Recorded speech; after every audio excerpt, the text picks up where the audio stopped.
Hey, everybody out there. I'm Aronde Christian. This is the AC Podcast, and we're bringing it back for episode 2 of the AC Podcast. I'm sickened.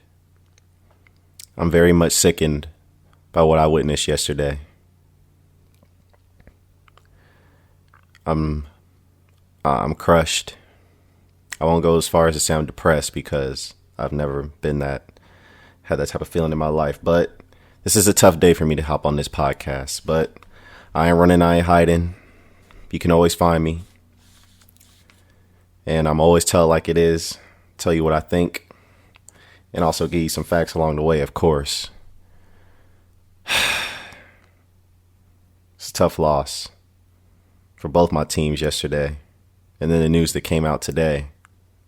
But I'm going to be getting into the Steelers' loss to the Seahawks. Be getting into the Eagles' loss to the Falcons last night on Sunday Night Football. Also going to be giving you my NFC East outlook and the AFC North outlook for both of those divisions, what it's looking like, and the future impacts it's going to have. Also going to be taking a look at the Saints versus Rams game, the game of the week, and the blown call by the refs again that have hosed the Saints. Also going to be giving you my top 5 winners and top 5 losers of the week, of course. And I've also been asked to talk about this Antonio Brown situation, which more details are dropped on it. So I'm going to be touching on that. I've been requested specifically to talk about that. So I'm going to be getting into that as well. And also giving you my prediction and just a few tidbits at the end about the Browns and the Jets. Game tonight, Monday Night Football. But I'm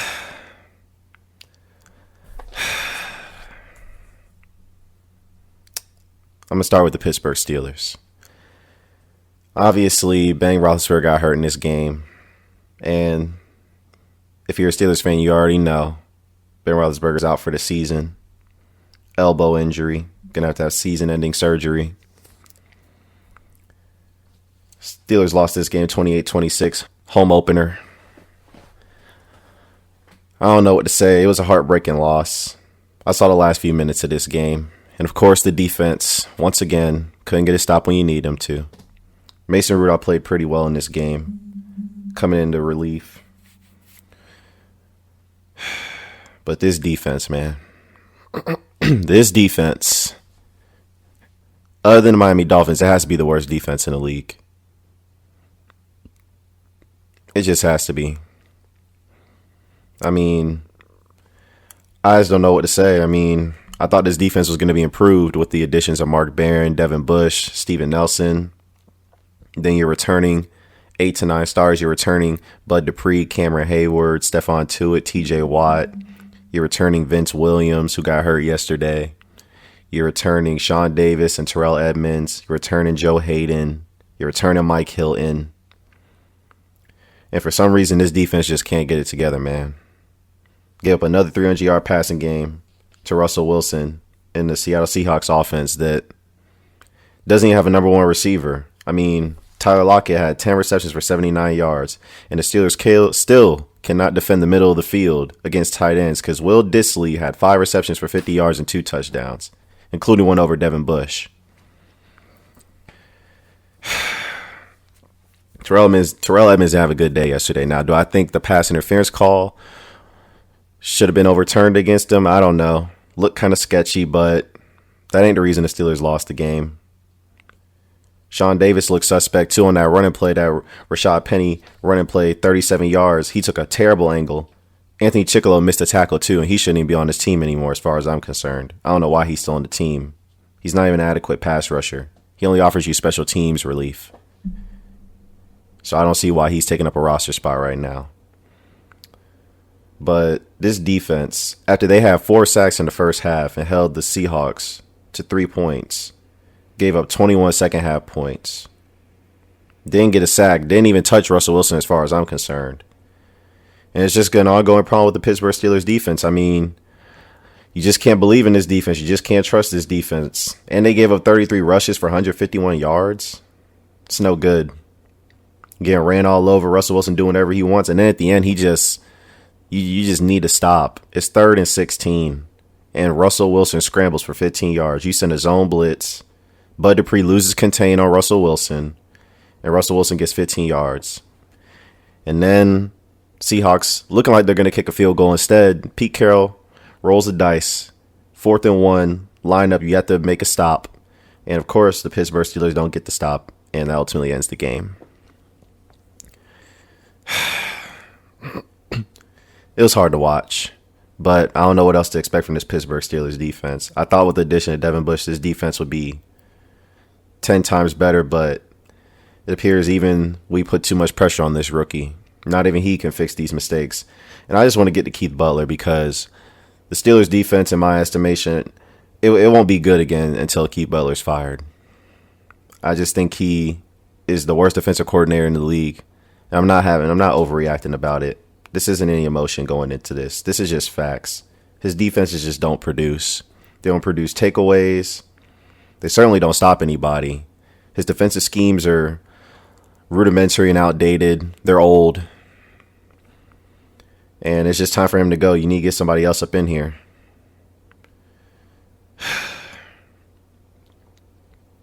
I just don't get it. How could you allow Russell Wilson to throw for 300 yards and he don't have a number one receiver? He doesn't have a number one receiver. His number one receiver yesterday was Tyler Lockett. And let's just be honest. Tyler Lockett's a nice receiver, but he ain't no number one. Seahawks have offensive line problems, and you didn't even touch Russell Wilson in the second half. I have a problem with that. Continuously putting linebackers on receivers. Continuous spot drop zones. I mean, this defense isn't devoid of talent. And then I heard Devin Bush yesterday saying the post presser that, we just got to work on some communication stuff. I'm tired of hearing this excuse about communication. There's one or two things that's wrong with this defense. Either there's this defense is talent deprived, and I know it's not that. No, there's a couple things, actually. It's that the defense isn't talent deprived. Or it's that, or it could be this defensive scheme is too tough, but I don't know how tough it could be to just do spot drop zones. Or it could just be that Keith Butler is just an inadequate defensive coordinator in the NFL. And I think that's what it is. He hasn't put his players in position to succeed at all. The defense just looks a step slow. They're always busting coverages. Not looking around, turning for the ball. You know the Steelers have 4 interceptions since last year, week 3, against the Tampa Bay Bucks. That's embarrassing for a franchise that's been known for defense for so long. Just been known for defense, known for the steel curtain. And this looks like a steel wet nap. This is embarrassing. I'm just not inclined to believe in the Steelers, and definitely their defense won't be good until Keith Butler's gone as far as I'm concerned. I just don't see how they could win games. And it's only going to get worse from here. Now you're rolling up into San Francisco next week, with them just having dropped 40 on the Cincinnati Bengals. It's not looking good, but I want to get to the offense. Now, the offense was struggling before Big Ben got hurt. He was 8 of 15 for 75 yards before he ultimately didn't play another snap. And Mason Rudolph took over in the second half. And he ignited the offense, went 12 and 19, 112 yards, 2 touchdowns. But I'm looking at this running game, and it's just been non-existent. James Conner, 11 rushes for 33 yards. That's not going to get the job done. Juju was relatively pedestrian until Mason Rudolph came in. And the offense just looked better with Mason Rudolph. Now, that could have been due to a couple things. Seahawks obviously didn't plan to play Mason Rudolph. They're game planning against Ben Roethlisberger. And obviously, the Seahawks were going to make Mason Rudolph throw the ball once Ben Roethlisberger went out. But, I mean, Steelers were throwing the ball anyways. They threw it 15 times with Ben Roethlisberger before he ultimately went out. Vance McDonald looked good. 7 receptions, 38 yards, 2 touchdowns. Mason Rudolph was definitely spreading the ball around. Juju got involved, James Washington, Vance McDonald, and he led 2 touchdown drives. So he did more than Ben Roethlisberger, but it's going to be tough sledding for the Steelers going forward. But before I get to the Steelers' season outlook,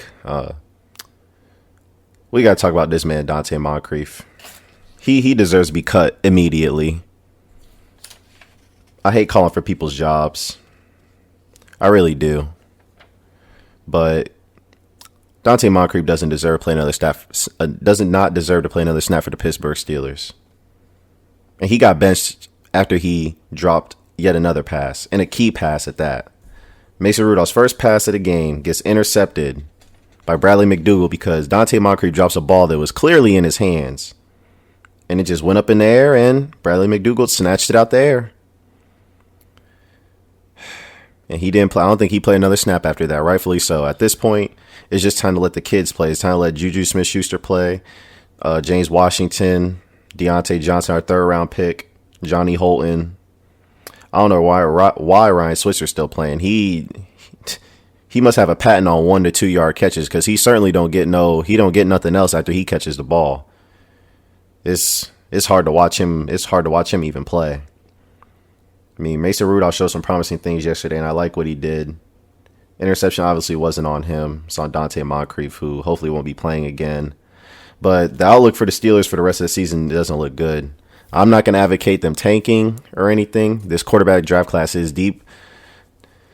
But if anything, the Steelers going to have to find a way to just stay relevant, I guess. I don't know what they can do to win games. I mean, their schedule is relatively soft, but I just don't see how they can make the playoffs. They don't look like a playoff team. They didn't look like a playoff team with Ben Roethlisberger playing before he got hurt.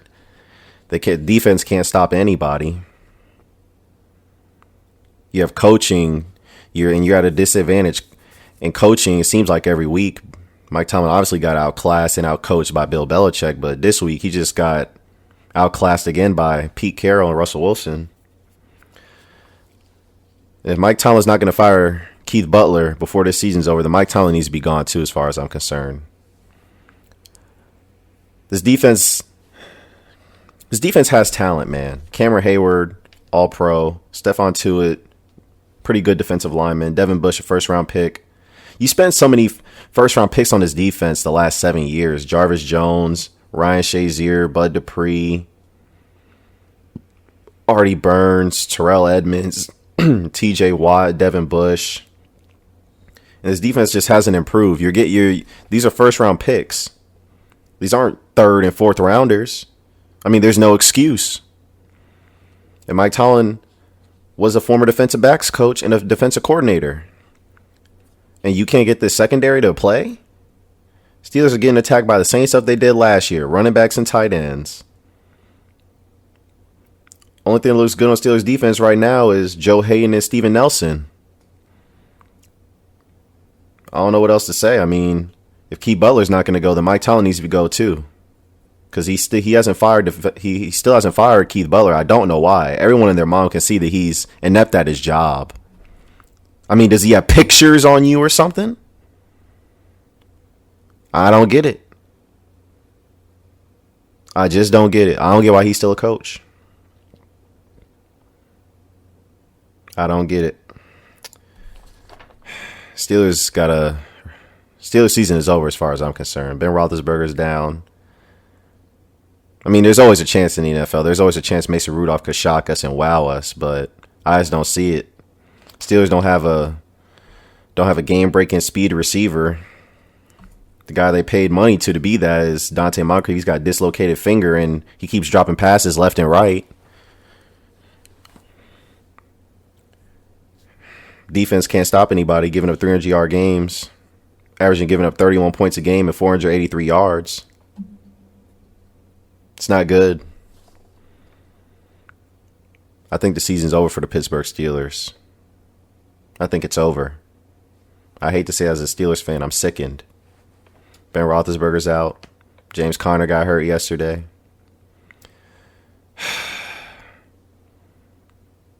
This is going to be it's not going to be fun coming on this podcast, knowing that the Steelers have no hope of doing anything this season. But the only thing there is to look forward to is, I guess, that you get to see whether Mason Rudolph is a franchise quarterback or not, because he's going to have 14 games to show it. It's going to be a pretty big sample size. I mean, granted, he's never started a game in the NFL, but he will this week against the 49ers. We'll see what offensive game plan the Steelers have. I mean, they're playing a similar defense to the one they just played in Seattle. 49ers are a cover 1, cover 3 team. I mean, I don't know, but it doesn't look good. I hope Mason Rudolph can show some promise, but as far as I'm concerned, until Steelers get rid of Keith Butler and Mike Tomlin, I just don't see this team going anywhere. Doesn't look good. And as far as I'm concerned, their season's over. But I want to move on to the Philadelphia Eagles because this loss was even more depressing to watch. Eagles lost to the Falcons 24-20. Matt Ryan threw 3 interceptions. Carson Wentz threw 2.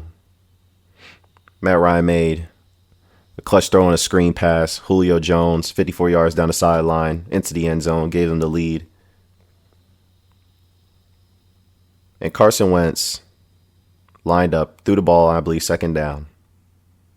Nelson Aguilar got behind the secondary and just flat out dropped the ball. A game-winning touchdown pass from Carson Wentz. When I tell you I went from excited when I saw that Nelson Aguilar was behind the secondary to depressed so fast, I couldn't even explain it.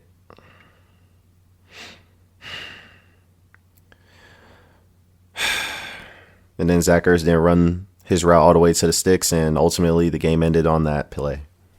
So unfortunately, the Eagles lost. But it was an uphill battle for the Eagles all night. I mean, first half, this is just the same story that the Eagles have had the last season and a half. Slow starts.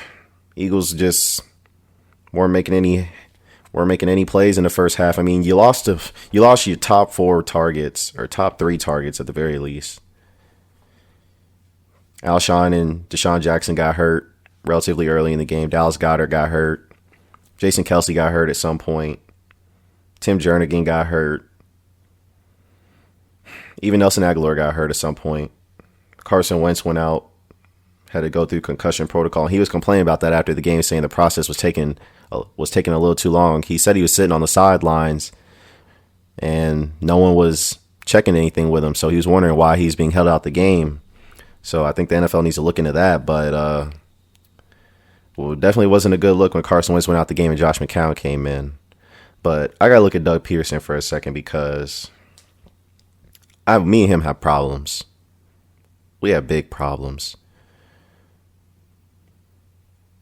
My thing with the Philadelphia Eagles is, you got Carson Wentz. I believe he's an elite talent.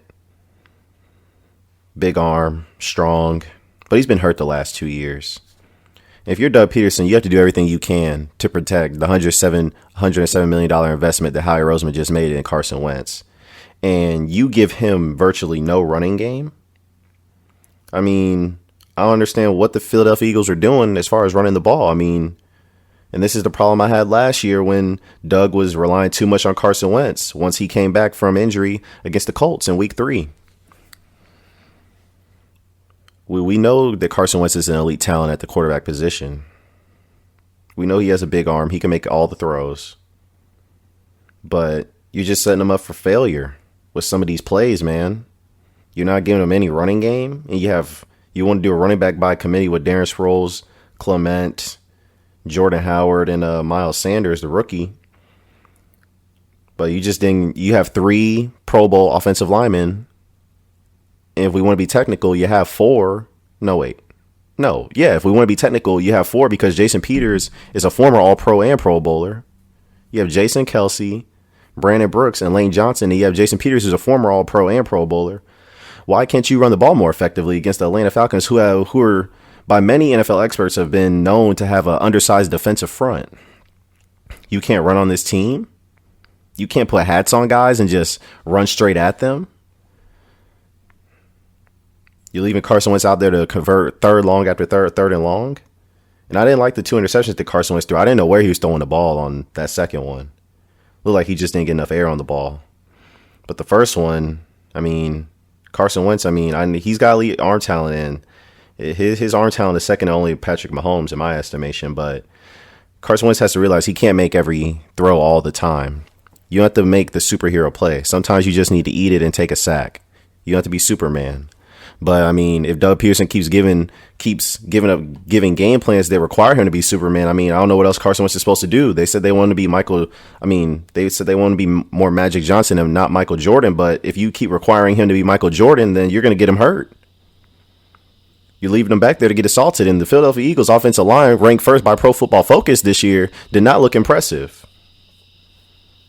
Atlanta Falcons were bullying them and punching them in the mouth up front. The offensive line had no response. Carson Wentz was running for his life back there, getting sacked in the pocket. Takk McKinley was all over him. Grady Jarrett, these boys. Deion Jones lunging and knocking some sense in him and his ribs when he was outside the pocket. Carson Wentz can't take a beating like that and you expect him to stay up for 16 games. It's not good. And I don't even know why you be trying to throw the ball more when you done lost to Sean Jackson, Alshon Jeffrey, Goddard, and Clement. And then you lost Nelson Aguilar at some point. At one point, the Philadelphia Eagles only had two receivers and one tight end. All they had was Zach Ertz, Matt Collins, and J.J. Arcega-Whiteside. You didn't have enough personnel to run 11 personnel or 12 personnel. And for those who don't know, that's 3 receivers, 1 tight end, or 2 receivers and 2 tight ends. You didn't even have enough to run that. And you were out there lining up a shotgun trying to throw the football against the Atlanta Falcons defense.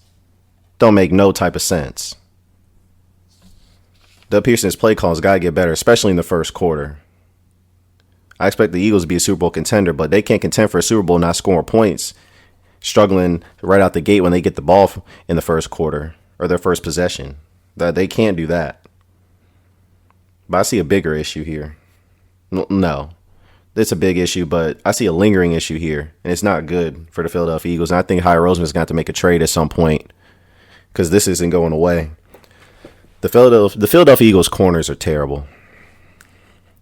Now they'll get physical, they'll make some plays, but they will give up so many. Ronald Darby got abused last night. He just got scorched. He got roasted. He got embarrassed. And he's your number one corner. The number one corner was the one being targeted in the Atlanta Falcons game plan. It didn't matter who was lined up on him. Mohamed Sanu, Calvin Ridley, Julio Jones. They were going at Ronald Darby all night. That's not a good look if you're Jim Schwartz and you're the coach in the Philadelphia Eagles defense, because he gave up 2 touchdowns and a hell of a lot of yards. Sidney Jones made a good interception. I like that. Rasul Douglas played relatively well, although I would have liked him to press Julio Jones on that 4th down and 1, and that screen pass would have been easily short. But I get it. You have to respect Julio Jones and his speed. So it's a tough position to be in. But and Avonte Maddox, he played relatively decent, but the cornerback position for the Philadelphia Eagles is going to be a problem. It's going to be a lingering problem.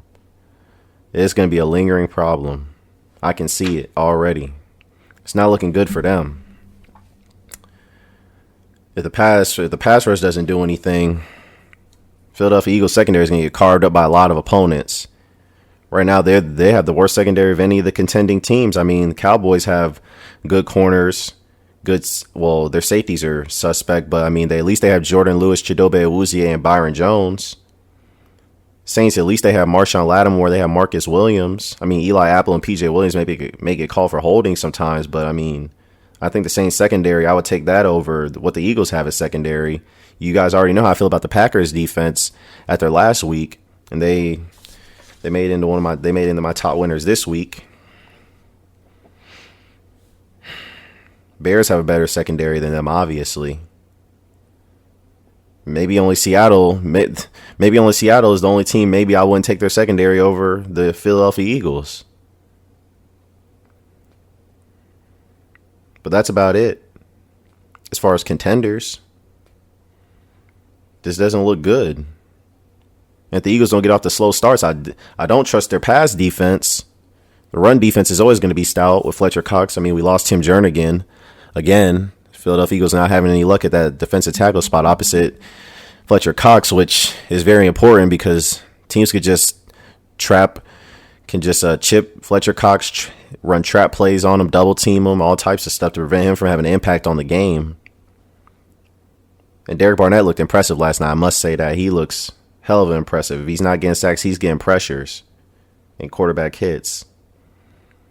But overall, I just don't see how the Philadelphia Eagles could, you know, win in the playoffs with this secondary. At some point, they're going to get exposed because they're putting a lot of bad film, and they got exposed last week. They got roasted by Terry McLaurin on a 70-yard touchdown or 75, something like that. And Ronald Darby, he must be the worst tackling corner I've ever seen because he can't tackle nobody. No form, no nothing. Don't look good at all. Don't look good at all.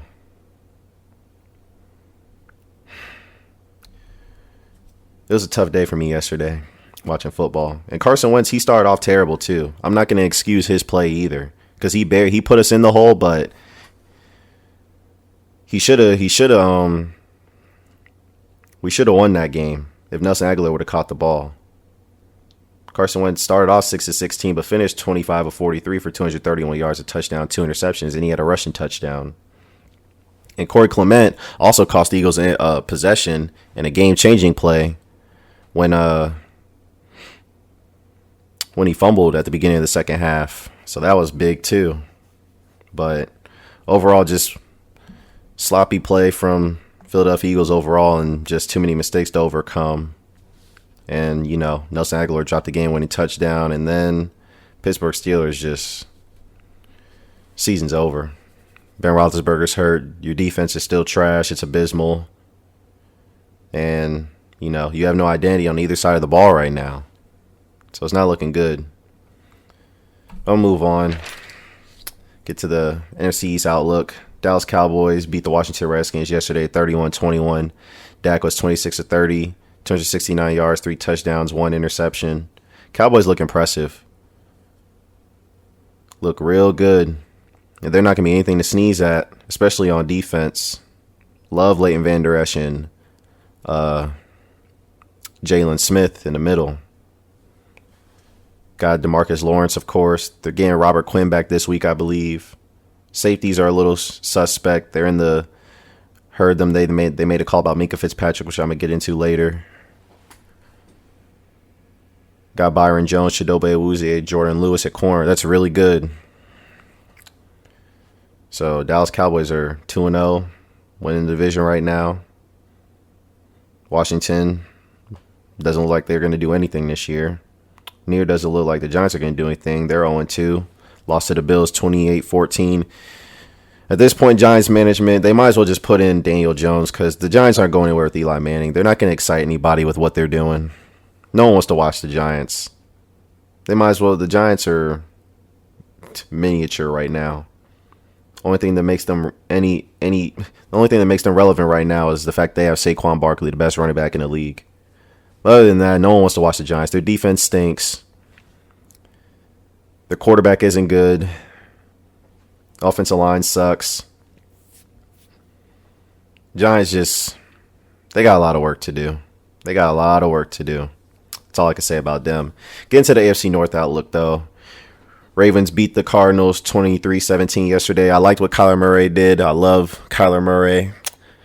I'm a fan of Oklahoma, so I do like him and Baker Mayfield. Think they're both going to be really good for a long time in this league. But Ravens look like a complete team, especially if Lamar Jackson can keep this up. Now, the Ravens have played probably arguably the 2 worst teams in the league right now because the Cardinals just have no talent on either side of the ball. So that's, but you can only beat who's on your schedule, unfortunately. So, but Lamar Jackson, his mechanics look better, footwork looks better, and he ran the ball effectively yesterday. So, and Hollywood Brown just looks special. Best receiver in the draft, I said it. But with Ben Roethlisberger's sideline, it looks like the Ravens are going to win this division. We'll see what the Browns do tonight, but looks like the Ravens are going to win this division. Don't even get me started on the Bengals. They lost 41-17 to the 49ers. 49ers looked impressive yesterday. Kyle Shanahan looked like a genius play caller yesterday. The Bengals, there's nothing to talk about with the Bengals. They're all over the place. No one believes in Andy Dalton. There's not even much to talk about there, but let's get to this Saints-Rams game. Saints versus Rams. Rams won 27-9 at home. Lost another quarterback for a lengthy amount of time. Drew Brees goes out early in the game, and now they're saying he's out 6 weeks with a thumb injury. And it looks like the Saints are done too. That's just my personal opinion. I mean, I'm looking at their schedule without Drew Brees. Trying to pull it up here. Saints are 1-1 right now, and they play the Seahawks, the Cowboys, the Bucks, the Jags, Cardinals, Week 9 bye, and then the Atlanta Falcons. I don't know how many of those games Teddy Bridgewater could actually win. The way he looked yesterday, I mean, Sean Payton's offensive genius, so I believe in him as a play caller and designing a game plan. I still think the Saints defense is pretty good. They just got worn out yesterday because they were on the field so much because the offense just couldn't do anything without Drew Brees. But it doesn't look good. It doesn't look good for the Saints. I think their season is just about over because without Drew Brees, I just don't know if they can win any games. Teddy Bridgewater, he's a game manager. I mean, he's just not gonna beat himself in a system with Sean Payton and these guys. I mean, Drew Brees, the chemistry him and Sean Payton have, I just don't see how the Saints can recover from this. And then their schedule just doesn't look like they could win many of these games. I mean, you have to go like 3-3 without Drew Brees. I just don't know if they could do that. I mean, Seahawks and Cowboys, those are automatic L's. Bucks, I mean, that's a toss-up. Jaguars, they have a stingy defense. You saw what they just did yesterday to Deshaun Watson. I mean, but they have a backup quarterback in too. The Bears, that's not going to be easy. Cardinals, I mean, Kyler Murray's only going to improve. And then the Falcons, I mean, they didn't look impressive last night against Philadelphia, but they're not trash. And that's a divisional game, so you know that's going to be tough. I just don't know how many of these games the Falcons can win. It doesn't look good. Doesn't look good. And sad to see another quarterback go down in the span of 24 days. Think about this. In a span of 24 days, we have seen Andrew Luck retire, Nick Foles get hurt the first week of the season, Sam Darnold go out with mono, Roethlisberger out for the season, and now Drew Brees out for an extended period of time. And their backups are Teddy Bridgewater, Mason Rudolph, Jacoby Brissett, Minshew, and Trevor Siemian. I mean, this just welcome to the 100th season in the of the NFL, because this does not look good at all on any respect. Too many star quarterbacks gone, or too many starting quarterbacks gone at the very least. But let's get back to the game though. Saints played a lot of two deep the most of the game, daring the Rams to run the ball. Makes sense. Todd Gurley, we don't know if he's still healthy. The Rams continue to say he is, but, you know, they're giving him workload management, whatever that is. I thought that was an NBA term, but now they're doing that in the NFL, I guess. Play a lot of two deep, daring the Rams to run the ball because, you know, you can't give up plays to Cooper Kupp, Brandon Cooks, and Robert Woods because they will kill you. Rams just, but let me get back to that first half because I'm not sure if the Saints win this game even if Drew Brees is playing because the Rams defense was all over Drew Brees in the first half, and their offensive line just got called for a whole bunch of holding calls yesterday. Just a bunch of pre-snap penalties and holding calls yesterday. I mean, Aaron Donald he's just a grown man. That's just what it is. He ain't the best player in the league because I don't think any defensive player should be ranked higher than a quarterback, but Aaron Donald, he had himself a day yesterday impact-wise. And the Rams just imposed their will in the second half, but that fumble that Cam Jordan recovered that he ultimately returned for a touchdown, then it got called back because the refs blew the play dead because they said it was an incomplete pass, and then, you know, you can't change it, you can't advance it once they call it incomplete, but the Saints still get the ball. That's just a blunder on the part of the officiating staff. You should just let the play go and call it a fumble because you can always change it. But once again, you know, another officiating blunder, and it's not a good look for the NFL, and it's not a good look because it keeps happening to the Saints. Now, I'm not saying the Saints would have won the game, but, I mean, that's a 10-point swing. The Rams ultimately end up scoring a touchdown on that drive. Wasn't a good look. Wasn't a good look at all. Wasn't a good look at all. And now you're looking at the NFC South, and the whole picture just changes. Atlanta won yesterday. The Bucks won on Thursday night. Carolina Panthers look all out of whack with Cam Newton. I'm going to get to him later. But it just doesn't look good overall. Saints are in a world of trouble. I think it's over for them as far as I'm concerned. I don't see how they could win with Teddy Bridgewater. I mean, he went 17 and 30 yesterday for 165 yards. That don't knock your socks off. And a lot of his throws were just basic check downs or, little small throws over the middle for short gains. I mean, most teams, they're going to dare Teddy Bridgewater to throw because they're going to take away Alvin Kamara. They're probably going to bracket Michael Thomas or double him. So where are you going to go with the football? It's not good. And the way the Saints offensive line looked yesterday, I mean, they're not going to play a D line or a D lineman as good as Aaron Donald probably the rest of the season, but it does not look good for the Saints right now. Their season's over as far as I'm concerned. Doesn't look good. It's not good for the NFL that Drew Brees is out for an extended period of time and now Ben Roethlisberger's out for the season. It's not a good look. But it's the reality of the NFL. Injuries happen. You got to move on. Let me get to my top 5 winners. First winner, Patriots. Smacked the Dolphins around 43-0. Patriots just look dominant on both sides of the ball. Offense had 2 defensive touchdowns, pick sixes. I get it was against the Dolphins, but I mean, Patriots just look unstoppable. I mean, they look like they have the best defense in the league. They have the greatest defensive mind in football, and they have the greatest quarterback ever. I don't know how anybody can stop Tom Brady. I really don't. It's going to be hard to stop him. And now he has Antonio Brown. I don't think he's going to make it a week 8 with the Patriots, but if he does, Patriots are going to be dangerous. They're going to be tough. Appears like the only way that the Patriots are going to lose is if the Kansas City Chiefs knock them off, but that would mean the Kansas City Chiefs defense will have to step up and you don't want to bet your money on that. So that means Patrick Mahomes will have to win a shootout with Tom Brady, which he hasn't yet. But I believe in Patrick Mahomes. But Patriots just look unstoppable, stomping the Dolphins yesterday. Second winner of the week, Dak Prescott. Went 26-30, 269 yards, 3 touchdowns, 1 interception. Dak Prescott's thrown 7 touchdowns on the season already in 2 games, and he's looking like he's going to get a big payday. Look like he's going to be the highest paid quarterback in the league.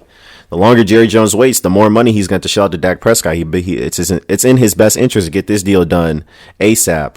Because betting against Dak, it looks like Dak's motivated. Now, Dak said yesterday, or when one of the reporters asked him before the game about his contract situation, he said he doesn't feel like he should be paid like an elite quarterback until he wins a Super Bowl. Well, boy, you're a 4th-round pick. You better get your money.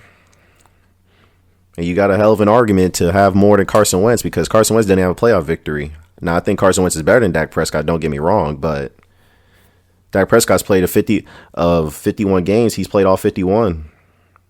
Played all 16 regular season games the last 3 years, and he's played 3 playoff games, won 1, lost 2. So, I mean, Jared Goff just got his money. Now he's the highest paid quarterback in the NFL. Dak Prescott's in that same draft class. He's just a 4th-round pick. Dak Prescott's got to be looking at those other guys and thinking, I got to get my money. And Dak's showing out right now. So 2 weeks in a row, he's looked very stellar. So he's going to be collecting a check real soon. And Jerry Jones better be cutting it real quick or he's going to be out a lot of money. Third winner of the week, Packers defense forced 4 turnovers against the lowly Kirk Cousins. Packers rush defense didn't look good against Dalvin Cook, but then again, it is Dalvin Cook. But like I said, going into the season, I thought the Packers would have a good defense. I thought they were going to sneak into a top 10 defense this year, and they looked that way yesterday. Matt LaFleur and Aaron Rodgers didn't do him no help, going up 21-0 and then not doing anything the rest of the game, scoring another point. But the defense held serve and showed that they could win a game even when they had to, be on the field for so long. So that was impressive. Kevin King came up with an interception. Kenny Clark had a sack. Just overall impressive for the Green Bay Packers defense once again. My number 4 winner this week, Lamar Jackson, 24 of 37, 272 yards, 2 touchdowns, and then also had 16 rushes for 120 yards. I mean, Lamar Jackson just looks stellar. He just looks stellar. And if he can keep this up and he can do this against respectable competition, not the Miami Dolphins and the Arizona Cardinals, the AFC might be in a world of trouble. Because I don't know how you can stop this guy. He could run like Tyreek Hill. And if he could keep this up throwing the football, oh, man, the Ravens offense is going to be explosive. And they have an elite defense. So that's going to be something to look out for. But anyways, my last winner of the week, 49ers offense. I wanted to go with Jimmy G, but I had to go with overall their offense because they just looked impressive yesterday against the Cincinnati Bengals. Jimmy G went 17 to 25, 297 yards, 3 touchdowns, 1 interception. Rushing wise, the 49ers ran the ball 42 times for 259 yards and 3 touchdowns. And Matt Breida and Raheem Mostert looked very impressive yesterday. Very impressive. And my Pittsburgh Steelers got to go play San Francisco. After that showing, it's not looking good for the Pittsburgh Steelers defense next week. It's not looking good for our defense, that's for certain. Oh my, this is bad. But I was very impressed by that. I'm not a big Jimmy G believer, but he looked impressive yesterday, so I got to give him credit where credit is due. But Kyle Shanahan looked like a genius yesterday. That's for certain. But let me get to these top 5 losers. Cam Newton. Now, Cam Newton, you're not looking good. Thursday Night Football was not a good thing. And then the worst part of it all was they took the ball out of his hands on the last play. The play to basically win the game. They gave it to Christian McCaffrey, a wildcat direct snap to him. And Christian McCaffrey ultimately didn't get the first down or the touchdown, and they lost the game. But Cam Newton went 25 of 51 for 333 yards. Cam Newton, he's always been a mediocre passer, but you thought you can make up for it with his elite athletic ability. But Cam Newton looks like he's slowing down. He looks like if he can't beat you with his athletic ability, he's not going to beat you with his arm. Just too many missed throws. Wide, left, right, low, high, not accurate on the deep ball. And Ron Rivera can say whatever he wants, but Cam Newton doesn't look healthy out there. And he doesn't look impressive either. Since his MVP season, he hasn't looked the same. Cam Newton's never going to be a guy who's going to complete 65, 66% of his passes consistently because he's just not that accurate thrower of the football.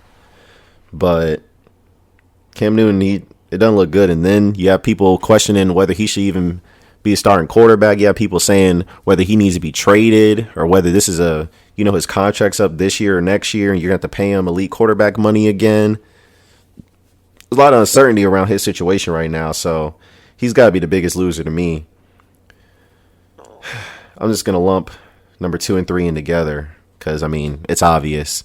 Saints, Steelers, for obvious reasons. Saints just lost Drew Brees. I think their season's over. Steelers, of course, Ben Roethlisberger's out for the year. Their season's over. Defense still sucks. Coaching blunders. Just all types of stuff. It's all over the place with the Pittsburgh Steelers. It doesn't look good. This might be the only thing that could save Mike Tomlin's job. I don't think he's safe, even though Ben Roethlisberger's out for the year. He's still got to show something. He's still got to do something on this defensive side of the ball. He's got to rectify this, but now he has an excuse. This might be his first losing season as a head coach. Because without Ben Roethlisberger, I just don't know how you can win 8 games. If Mike Tomlin did that, I would be impressed, and maybe he could keep his job a little bit longer. Maybe I've criticized him too much, but I just don't see it. Honestly, I don't see how this team can win games. So easily loser number 2 and 3 there. Loser number 4, Chargers / Kirk Cousins. Chargers just showing their true colors like they always do. Inconsistent. Kickers can't make field goals. Phillip Rivers just, you just can't trust the Chargers no matter how much talent they have. They have a lot of talent, but they've just never been a consistent team, even with Phillip Rivers as the quarterback. It's embarrassing, honestly. I don't know what the Chargers are going to do. Had touchdown callback on two occasions on the same drive because of penalties, and then your running back fumbles at the goal line trying to jump over the lines. Melvin Gordon is probably feeling good right about now, but needless to say, the Chargers were an easy loser because they lost to Detroit, and Detroit ain't nothing to brag about because they were my top losers last week. Kirk Cousins, 14 to 32, 230 yards, 1 touchdown, 2 interceptions, completing 43% of his passes. That's pathetic. That's embarrassing. Kirk Cousins does not look like a franchise quarterback, and the Vikings look like they just overpaid for him, guaranteeing him $84 million. That looks like a drastic overpay right now. They're trying to give the ball to Dalvin Cook so much. They're trying to run him into the ground. They showed you what they thought of the Kirk Cousins last week when he only threw 8 of 10 passes for 98 yards. They clearly don't want the ball in his hands. They clearly didn't want the ball in his hands this game until, they had to throw to get back into the game. The Green Bay Packers defense held stiff for the most part. So, I mean, Kirk Cousins, Vikings, they're good on defense. Dalvin Cook's impressive. Adam Thielen and Stephon Diggs are good, but I mean, how explosive can they be on offense when you have Kirk Cousins at quarterback? He just doesn't look impressive, and you see what they think of him because they're not putting the ball in his hands at all. He's making the most money on the team. So, Vikings don't look like they're going to do anything Super Bowl-wise. They have a Super Bowl contending defense, and they have 2 elite receivers, elite running back, but quarterback you can't win the league without a quarterback, man. And Vikings don't have that right now, so you just can't believe in them. And let me get back to these disgraceful Miami Dolphins. This team is the worst team I have ever watched in my life. Once again, they were on CBS. I'm trying to figure out why. This was a nationally televised game once again, and they got ramrodded, steamrolled, flat ironed 43-0. This is an atrocious team. They are an atrocity. They're putrid. They're pathetic. They're an embarrassment. It's obvious that they're tanking. I don't want to hear from Brian Flores or management or anybody that they're not tanking. I don't want to hear it. I don't want to hear it. The city of Miami should be, everyone who is a season ticket holder of the Miami Dolphins, they should be demanding their money back because this is disgraceful. This is embarrassing. How have you given up 102 points in 2 games? You're averaging giving up 51 points on defense, and your point differential is negative 92 in 2 weeks. That is flat out. There's not even adjectives to describe what the Miami Dolphins are doing right now as far as a football team. They don't even look like a football team. They look like a Pop Warner team. Looks like a couple college teams could beat this team right now because this is embarrassing. I don't know what else to say about this. And Ryan Fitzpatrick, 3 interceptions. I don't even know why he's still... Boy, teams need to stop paying Ryan Fitzpatrick because you're paying to not get into the playoffs, basically, because he's never been in the playoffs for any of the eight teams that he's been on. Never. He's never been to the playoffs, but y'all keep paying this man and letting him start for y'all. This is embarrassing. And then everyone who tried to deny that report last week about multiple Miami Dolphins players wanting out, calling their agents after games saying they won out, well, it looks very valid right now because Minkah Fitzpatrick requested a trade. Looks very valid right now. If you're the Miami Dolphins, all you got is Xavier Howard, it looks like. You didn't trade away everyone else. You didn't trade away Laramie Tunsil and Kenny Stills. Now you have Kenyon Drake on the trade block too? I mean, this is embarrassing. This is embarrassing. And this is an all-black front office too. GM's black and the coach is black, and this is what you're giving them to work with? This is what you signed up for? This is what this man signed up for? I feel bad. Brian Flores got his work cut out for him because this is garbage right here. And then you got the Dallas Cowboys rolling up in there next week. And do you guys realize that the point spread for that game is 20? 20? This is disgraceful. This is disgraceful. Miami Dolphins are ashamed. But back to Minkah Fitzpatrick. Young, cheap defensive back. Got drafted last year's 11th overall pick on the trade market, and the Pittsburgh Steelers aren't interested? After the way your secondary looks? I don't know what's wrong with Kevin Colbert in this GM in this front office, but I don't know what you're looking at on the field thinking that this is going to get it done. Terrell Edmonds, Sean Davis, Mike Hilton, those guys they're not looking too good right now. Not looking too good right now. I know our typical approach is to be conservative and not make trades and stuff like that, but this is an abomination. You haven't had secondary in years. You haven't had secondary in over a decade. Since Troy Polamalu, Ryan Clark, and Ike Taylor were back there. William Gay when he was in his heyday. I don't know what the Pittsburgh Steelers are doing, not involving themselves in this. Oh, because the Dolphins won a first round pick and a player? I give a first round pick and a player right now for Minka Fitzpatrick. Secondary pieces don't come cheap because they're so important in today's NFL. No, duh. It's a passing league, of course. Good, young, cheap defensive cornerstone pieces in the secondary. Of course, they're going to come at a hefty price. It only makes sense. He wants to play slot corner.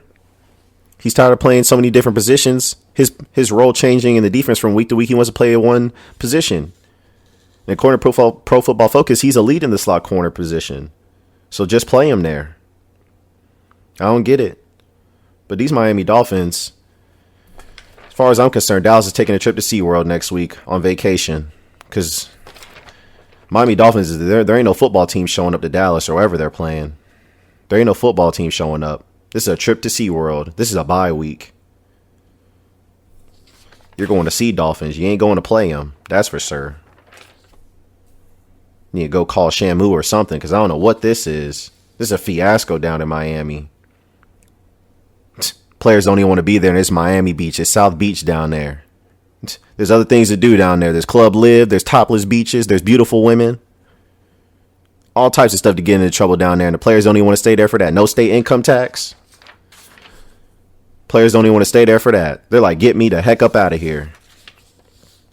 It's disgraceful. It's just disgraceful. I'm going to move on because I've been asked to talk about this Antonio Brown stuff.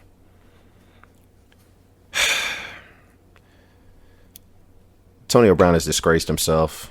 He's embarrassed himself over this last month or several months, ever since March. This man, he just all over the place with stuff. Let me just go ahead and give you guys a rundown of what's happened since in this Antonio Brown saga. So he doesn't show up week 17 for the Pittsburgh Steelers, insubordination on my part. Then he's traded for a 3rd and a 5th round pick to the Raiders. Then in July, he suffers frostbite from crowd therapy for not wearing the proper footwear. Then he threatens to retire over a hell of a grievance, files the grievance again, and then gets denied again by the NFL. You're the only dude out of over 2,000 NFL players complaining about this, and you think you're going to win against the NFL, the Shield. Doesn't make no sense. The NFL don't care about you. You're a speck compared to them, no matter how elite you are. So you do that. Then the Raiders come out early in the week, a couple of weeks ago, and contemplate suspending Antonio Brown. Then Brown apologizes. Then posts a letter of the fines he got from Mike Mayock on Instagram. Then confronts Mike Mayock, reportedly calls him a cracker.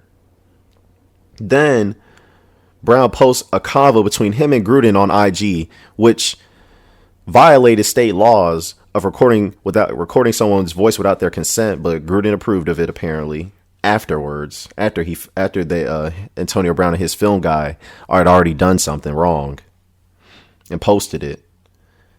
Then Antonio Brown asks for a release on Instagram and tags the Raiders in it. And then the Raiders release Antonio Brown. And then Antonio Brown joins the Patriots. Now I'm going to stop right there before I get into the other part. Antonio Brown has disgraced himself. Antonio Brown is a flat out clown. And Ryan Clark accurately pointed this out when he was acting up with the Steelers. He said, if you give this man money, you're going to make him a monster. Reportedly before then, Antonio Brown was arguing with defensive guys when Ryan Clark was on the team. He thought he was bigger than reproach. Thought he was the man. And they gave him his 4 years, $44 million, and he became a monster. Facebook Live after a playoff game. I don't have a problem with Antonio Brown branding himself and making money off of it, but you got to be about the team when it's about team stuff, man. You can't be filming stuff while in the locker room. That's disrespectful to the coach. It shows you have no respect for the coach or the organization. You're filming private stuff. Shameful. Then you get your wish and you get out of Pittsburgh and you go to Oakland and you act a fool up there after they done give you money, guaranteed dollars, $29 million in guarantees or $30 million in guarantees. After you were running on a treadmill on IG talking about if your team got a guaranteed money, call me. We can do business type thing. And then after all they've done for you, supported you through your cryotherapy stuff with your feet and your helmet agreements, this is how you do the Raiders? You do them dirty? This is disrespectful. This is disgraceful. This is embarrassing. Nobody should be supporting what Antonio Brown has done, his actions. Oh, you won, bro. You won. What did you win? You haven't won anything. You haven't won anything. Antonio Brown has to recognize he's a role model. As a Pittsburgh Steelers fan, I looked up to Antonio Brown. And he appeared to be a model citizen, but I can't defend these actions.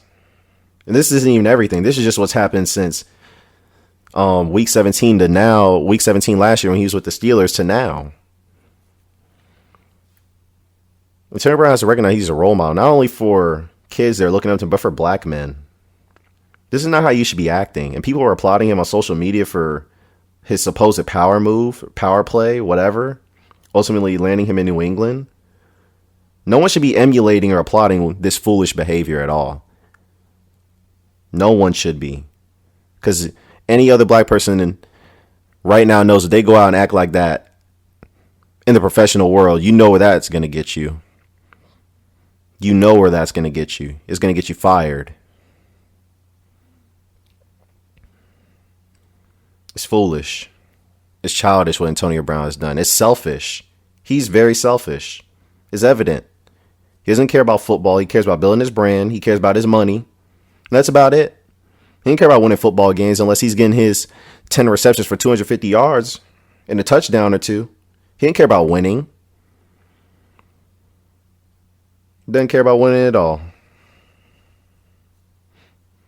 You know, and I respect where Antonio Brown's come from. He's had to work his butt to get to where he is today, to be a superstar in the NFL, 6th-round pick. But this is foolish. As a black man, you know you have to work twice as hard to get, just equal in this society. And this is how you behave? And then other black men are applauding this? Any person that was applauding this as a black person?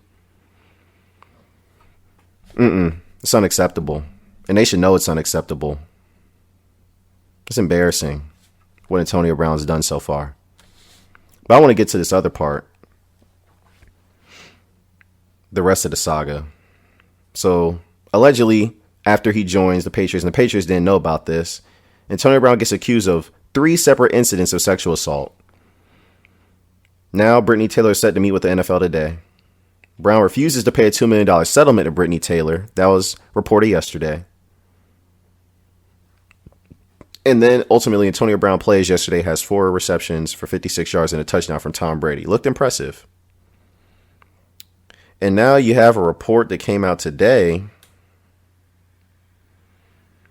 that says Antonio Brown has been accused of sexual misconduct by a second woman in a Sports Illustrated exclusive. Now, I haven't read into that yet, so I'm not going to speak on that. But all I can say is, in any situation with these allegations and whatnot, Antonio Brown's guilty he's innocent until proven guilty. Excuse me. He's innocent until proven guilty. And no, I get all this stuff. I get all the bad publicity and everything he's done in the news recently. He's looked like a clown. He's made himself look like a clown. But that does not play a role into what goes on in this civic case with him and between him and his former trainer Brittany Taylor.